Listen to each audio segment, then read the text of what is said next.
got to say that the journey that we've been on has been long, it's been perilous, it's been incredibly ingratiating, where people have been so kind and compassionate and meeting the needs of our displaced citizens. But now we have a place called home. And when people come home, I am so excited to be able to give them the warmest welcome possible. And when we think about all of that wonderful support that we've received when we're out of the community, what I have to ask our citizens now is that when you come home and you know it's going to be different, and some of us have fared better than others, I know that we were a strong, good-hearted community before, and I know that because we've received so much, what I hope is that when we all come home, we help and support each other through this next phase of our journey. All I can say is welcome back, family and friends and citizens of Fort McMurray. I'm so proud to have our home open again so we can get back to the business of life and enjoy ourselves.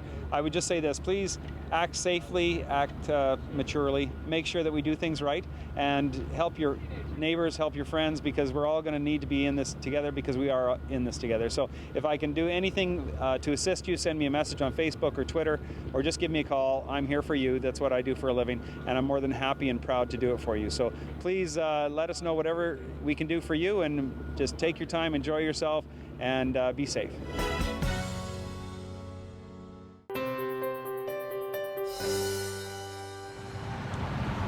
On May 3rd, thousands of McMurrayites evacuated the city, going their separate ways, dispersing across the country. Now that it's safe to return, the Canadian Red Cross wants to help reunite evacuees back to the city they once fled. Thanks to the generosity of Canadians across the country, we've been fortunate to be able to provide different means of transportation for evacuees back to Fort McMurray. Up until now, the Canadian Red Cross has been covering costs for buses back to the Wood Buffalo region. But come June 10th, McMurrayites will take to the skies. As soon as the airport becomes operational, we will be able to augment that bus transportation with flights, thanks to our very generous partners. Whether you stayed here in the Western provinces or made your way back out east to the Maritimes, the Canadian Red Cross is helping McMurrayites coast to coast. We are able to transport folks across the country. Fort McMurray is one of those cities that has folks spread out across it.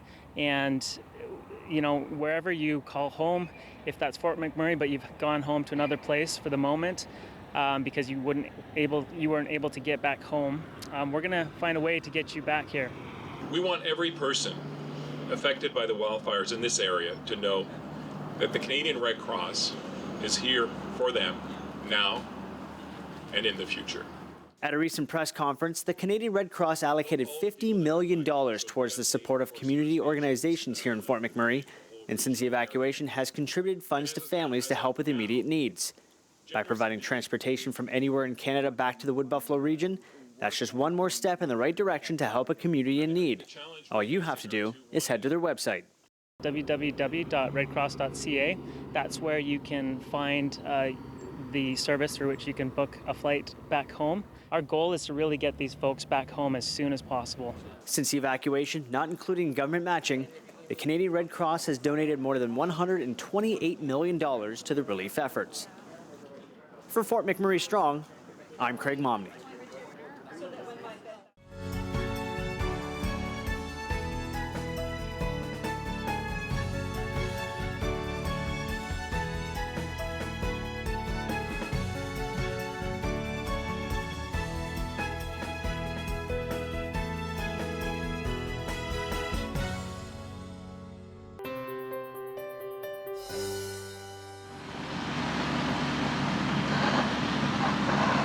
So I heard somebody running through the hall saying we got to get out of here, and when I went out and asked somebody what was going on, they said, you know, there's a fire across the road, and he took me down to his room and we watched it from the balcony for a little bit, and you know, it looked like the roof and the front half was on fire and it spread really quick.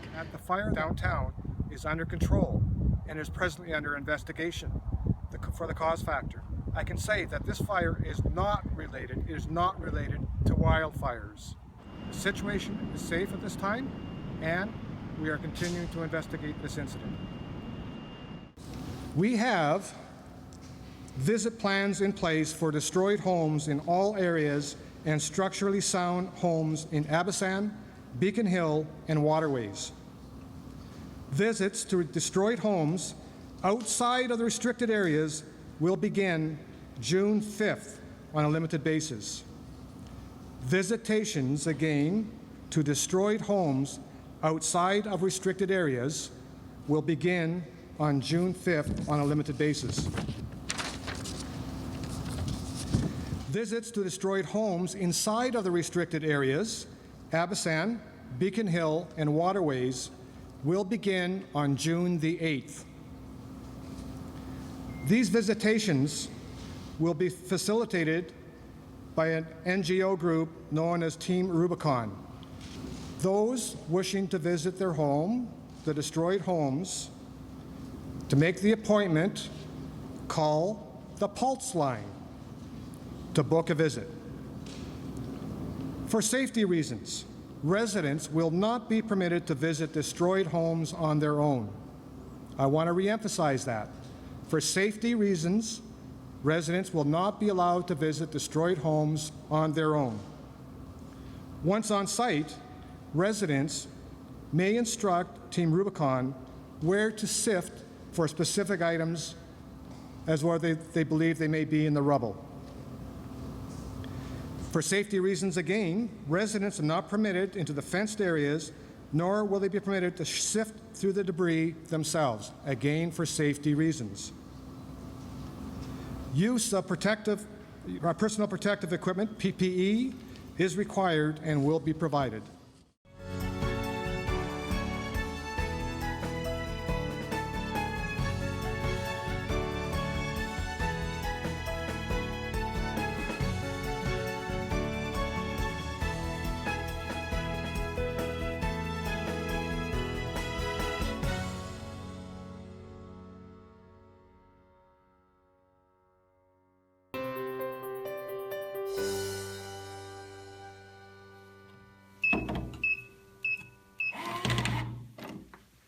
When you go in, start documenting everything you can. Any damages that you see, take photographs, make some notes.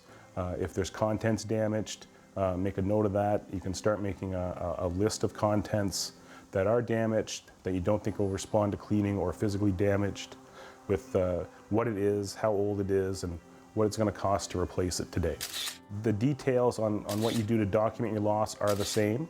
The only differences would be your coverages, depending on what kind of a policy you have. There could be limits on additional living expenses. There could be limits on contents itself. So you really should contact your assigned adjuster that's handling your claim and ask for those details. If you're a landlord, you really need to help coordinate. We're getting this question a lot from some of our renters. You need to coordinate with your renters, your actual tenants. And that way, they have contents that are not covered by the landlord's policy on the building. So those all need to be cleaned. And there's no sense cleaning the building if it's full of smoke damage and smelling contents, because that'll just kind of reciprocate and the smell will come back again. So communication is key with your renters to make sure you coordinate contractors and timing of cleaning. As a renter, the same thing, communication's key. If your landlord is not contacting you, take the first step to do that and contact him or her to ask, when is the cleaning going to be done? And maybe you can even co-align with the contractor that's doing it, because if they are a certified insurance restoration contractor, they'll be able to deal with both the building and the contents. For somebody who has a complete loss, what they're going to first do is meet with their adjuster. They're going to go over the condition of the house before the fire, what the construction was, the details to the rooms inside, some measurements of each room if they know possible. For contents that they have inside the house, they're going to have to start creating a list of contents, documenting what it was, what room it was in, the condition, the age, and today's replacement cost for the similar item, if not the same item. So it's going to be a long process to do all that work, because people, it's their whole lives that they have to kind of document for us so we can help them kind of recover from this.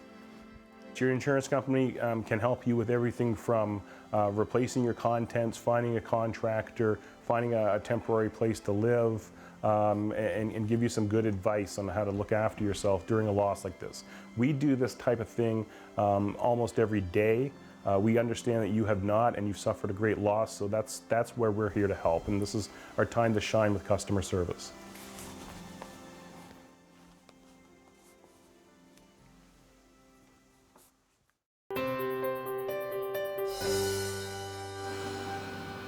In some neighborhoods, this is what remains after the wildfire savagely burned through the Wood Buffalo region.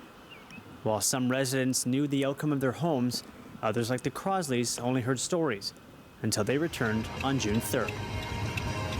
Oh my God.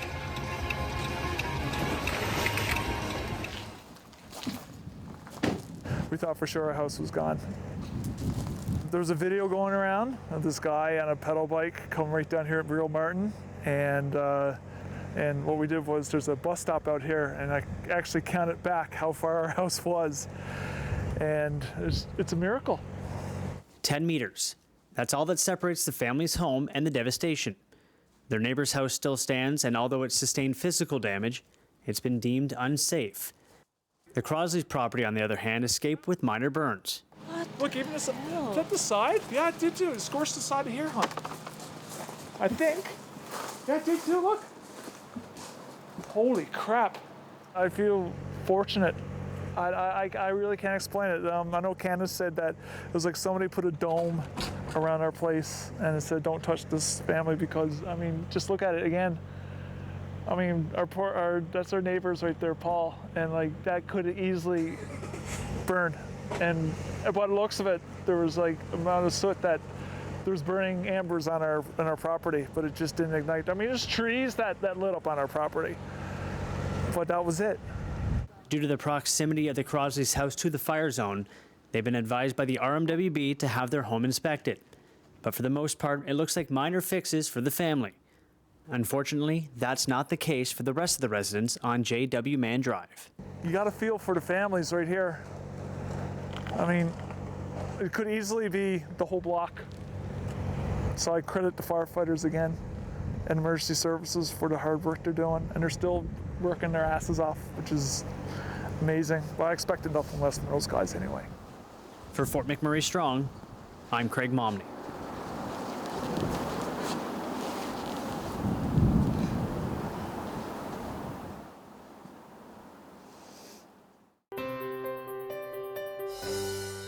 It's hard seeing these images, friends' houses, family members' houses,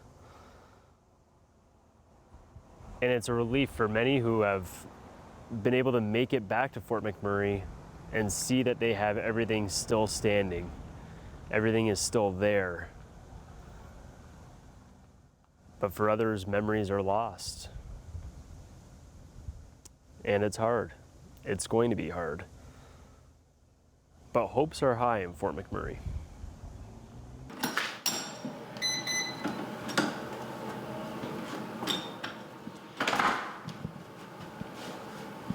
What's it like coming back to your house for the first time? It's an awesome feeling to be back home.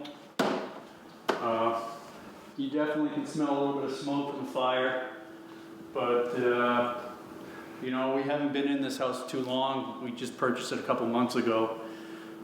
So it's a great feeling. We've been bouncing around to different spots. So being back home, you know, this is where we want to be. James is just one of the workers who work at the oil sites. This is home, not only for him, but for his girlfriend as well. He plans on getting started on the cleaning preparations before she arrives, but for them, it's just nice to be back. I think the smells in the house will be a little bit different for her, but we'll clean up.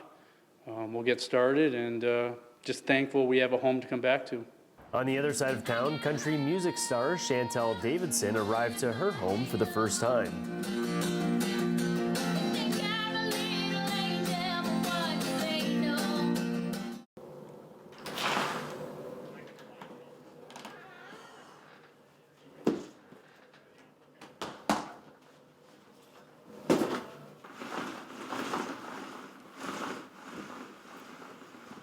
Yeah, actually, it was really emotional, and just kind of, yeah, it brings you back to that day and everything that happened and the nervous feelings that you had that day, and just the relief to be home and sleeping in your own bed. Many in Fort McMurray will not have the same luxury as James or Chantel, but Chantel can feel some of those residents' pain because a fire break was built in her backyard, showing just how close their house was to the fire. It also means they have not only lost the view in behind their house, but wildlife as well. It's emotional. That was my safe haven. When I was feeling a little bit overwhelmed from work or whatever, I would just look outside and have my coffee. So that's not there anymore, but I have true confidence and total confidence in our community to rebuild and replant, and I'm sure it's going to be beautiful. If there is one takeaway from the people arriving back to Fort McMurray, it's that they are living by a motto since the wildfires began, and it has been captured around town. Safe, resilient, together. And together, we are Fort McMurray strong. I'm Doug Roxburgh. From Maureen, it just says, here, here, big thanks to Amanda. Your hard work is appreciated. Can't wait to go home. From Lorraine, it just says, thank you so much for all your hard work and all the updates. It is truly appreciated. From Aaron, it says, Amanda, can't thank you enough. I've heard of some condo owners who haven't gotten one bit of news, and your hard work has been so comforting during all of this, all while going through it as well. Kind words for an unsung hero. Amanda Lovelace has many duties at the Peaks in Eagle Ridge, all in relation to keeping the complex safe and maintained. During the month of May, the condo manager took on an even bigger role when the messages started pouring in. They started contacting me through Facebook, and that's when a lady in Building D, Latha, had the idea, let's start a group. So the people that aren't on and it was such a huge relief because I was having a tough time keeping up. I mean, there's 1,200 people, 400 suites here, so it's a big property. So the Facebook group actually helped to keep the people that aren't on the database informed and shorten my workload at the same time. So it was a win-win. The unknown can be a scary thing, especially when your home is at the mercy of a wildfire. Lovelace showed there was a light at the end of the tunnel with each and every update, giving residents of the Peaks peace of mind. Just knowing that somebody was there and watching and, you know, making sure that our properties and our homes were safe, and knowing and seeing the photos. You know, it was nice to get a picture halfway through the evac and be like, hey, my truck's still there, that's great. I didn't expect to hear anything from anybody, quite frankly, and when I started getting the emails from Amanda, I was just checking. My first email was like the second night after, like on the 4th, after everything was happening, and she was thinking about us, giving us an update, you know, making sure that we were all okay. It was an immense relief to be hearing from her, you know, just to have that connection with somebody that cared so much about our properties here. It's like a family here. It's a little community. And I care about the place like home. I mean, it's home to me. I've been here 6 years. And I feel like I'm responsible for keeping people informed. And now that the occupants of the Peaks have begun to return home, there's only one thing residents have left to say. I'm so grateful to you for everything that you've done for us and that you continue to do for us. And I can't wait to see you, to give you a big hug. Thank you. And their words don't even begin to describe the feeling that you provided to us, knowing that somebody was here keeping our home safe and keeping us up to date. And I don't know how, but we will thank you. And we are going to come together as a condo community and have a big block party, and we're going to get to know everybody very, very intimately pretty soon. There's so many people on here that are obviously so thankful for the information that was passed through, which is very comforting. It makes me feel like I've succeeded at what I've been put here to do. For Fort McMurray Strong, I'm Craig Momney.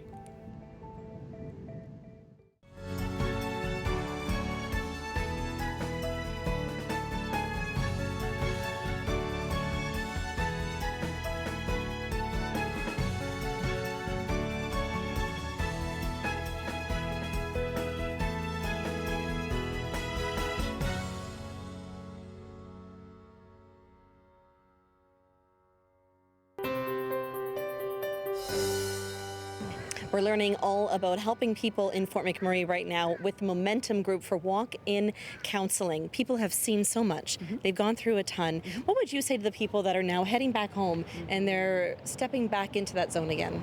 I'm sure that that's been the main solution for them, is to get home and see what's going on in their home, what's going on with their neighbors, what's going on with their community, and getting back to some sense of normal. So we can hope that for a lot of people that is exactly what happens. We also know that as a community, as people people have gone through really distressful and tragic events in the world. And so there are lots of resources, there's lots of resiliency when a community works together. Is there any moment, though, that you should be able to look in yourself and say, you know, these things are happening to myself, this is a good time to reach out?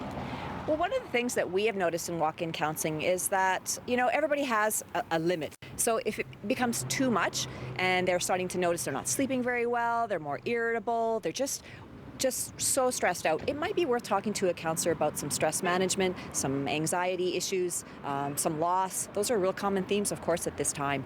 Sometimes they need to talk to a specialist, and there are specialists available as well. And that specialist would be looking at some issues around trauma. Fantastic. And should they still be in Edmonton or returning back to Edmonton? Yeah. How do they do that? Well, we are a walk-in counseling program, so we are available 6 days a week. So clients can, of course, go to our website, www.walkinedmonton.org. It isn't just for Edmontonians, but it's easy for people to spell Edmonton. So walkinedmonton.org. Our phone number is 780-757-0900. We have volunteering health professionals who are here to talk to clients about how they're coping, and we have begun to see a few people who are from Fort McMurray, and we welcome more. So give us a call, check out our website. We're here to help. We want the residents to understand that it is a difficult time with the boil water. We understand that, and we appreciate that. It is for their safety and for the resiliency of the community.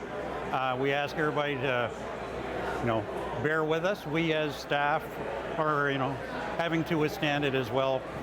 We're working diligently to get the water recertified, all the facilities back up and running, getting the boil water lifted.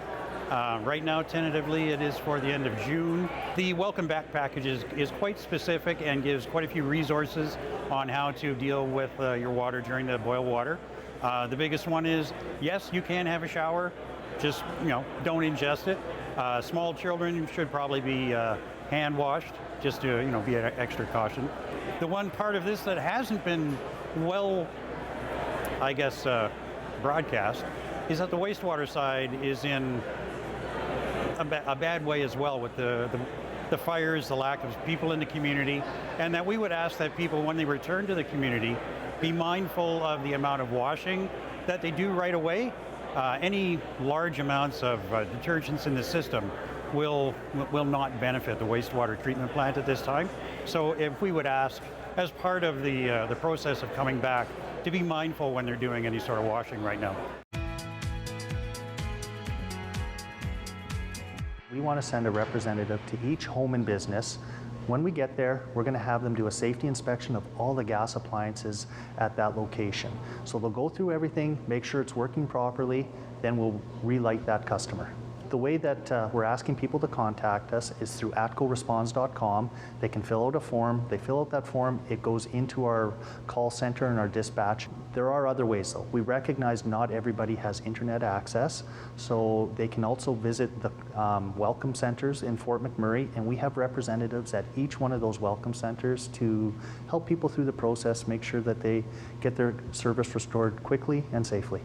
So after you submit the request to have us come out and do a relight, put that placard in your window, someplace visible that our staff can see from the street. And as we're going through a neighborhood, if we see that placard, we're going to come to your house and we're going to get you relit. We're doing the exact same thing for businesses. Businesses call in, go through the same process. We'll show up and we will make sure that things are safe. We'll do the inspection and we'll get them back up and running. Well, what it really will help us do is be more efficient at getting all those relights.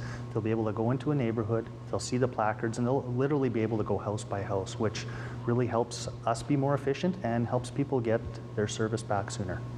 We are working closely to align with the municipality's schedule. So as they let communities back in, we're resourcing to be able to meet the demands of relights in those communities. Over the next week, we're going to have a large number of staff in the area being prepared to get out and visit all of those customers. Our people are trained. This is what they do every day across the province. They're the experts in the field, and we really want to go out. We want to make sure people's homes are safe before they get gas service restored to them. We want to come out and help them do that, and there's not a charge for us to come out and do that for people. Really proud of how everybody across ATCO has come together and supported this, whether it's the people working directly in Fort McMurray or the people back in our other operating centers supporting this. It's been fantastic, and we are really proud of how it's come together, and we've really enjoyed working with the municipality to make this a coordinated response. Really, the best thing people can do is go to atcoresponds.com.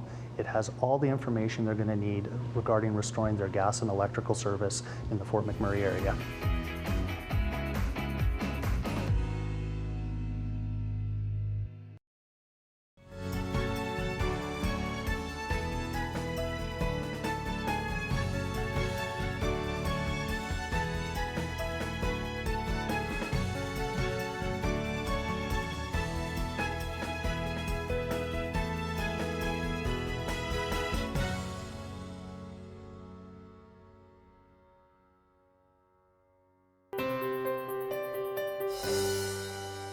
During the mass evacuation on May 3rd, many left their vehicles behind, and some were damaged like the ones we see in behind me. However, further in behind me are more vehicles that are in pristine shape and just need pickup.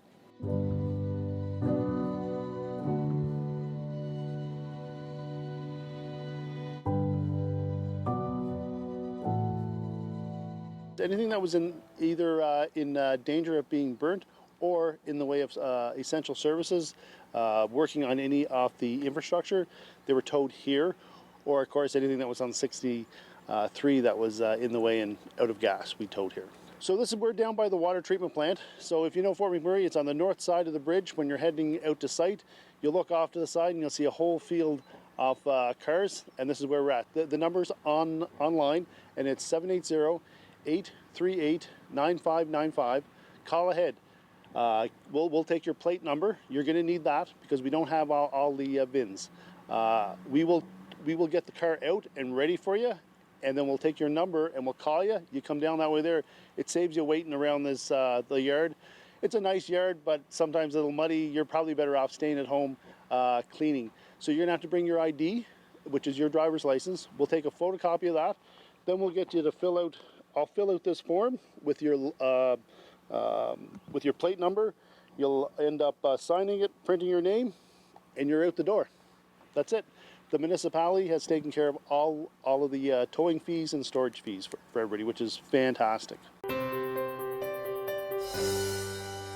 We're here at Momentum Counseling in Edmonton. It's a walk-in counseling service, and we're speaking all about getting people in Fort McMurray the support and help that they need, as some of them maybe experience trauma for the very first time. So what's a moment that might go through someone's life when they know that this is a time to reach out? Yeah, so when we're going through a difficult time, one of the things that can happen is that if we've experienced other times that have been really difficult in the past, this new difficult or traumatic event can really bring up all of those events from the past. And that's one of the ways to know that it's an important time to reach out for help, is if all of those events from the past are feeling really present. So that when you speak about reaching out and getting the appropriate help, there's so much help out there. What type of trauma expert, should they reach out to? Yeah, so it can be really difficult to know what kind of counselor you're looking for. And so to really call counselors, counseling agencies, the Psychological Association, looking at the Clinical Social Work Registry, and really looking for people who have specialized training in trauma, because that is considered a specialty within the field, and those are going to be the people who are going to be most effective at helping people right now. Now, it's not just ourselves. We have so many loved ones and family and friends, and as you are continuing to remain a group and to staying strong together, what are some signs that we should all take in that, we can see something in a loved one and help them get the appropriate assistance? So some of the things you would want to look for in a loved one would be things like people feeling constantly on edge and not able to relax to the point where it's really affecting day-to-day events. You'd look for things like increases in use of alcohol, uses of drugs, maybe those old behaviors coming back. That would be something that might be a concern. Or even just really hearing people start to speak about themselves in really negative ways. All of those things are signs that it's time to reach out sooner rather than later. Fantastic. Thank you so much for your help. If you're in need of aid, please follow the information on your screen. We have created this dedicated Shaw TV channel to help Fort McMurray residents stay connected to the latest community news and developments as they return home following the devastating wildfire in May.